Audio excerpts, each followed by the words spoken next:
शांतपणे हळूहळू पण ठाम चालते.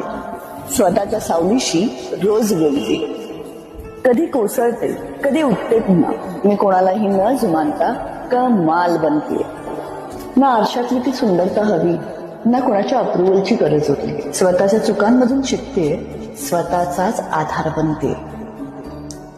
जिथे घाबरत होते तिथे लढते, जिथे हरत होते तिथे जिंकते.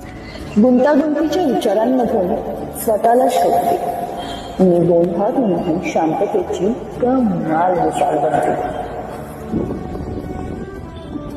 लोक विचारतात, बदलतेस का? हो, हसत हसत सांगते. कारण हा बदल नाही, तर तुझी आहे. मी कुठून सुरू केलं हे फक्त मलाच माहित आहे. कधी गुलाबी स्वप्न, कधी अपेक्षांचा काहूर. या सगळ्यातून आजची मी बनते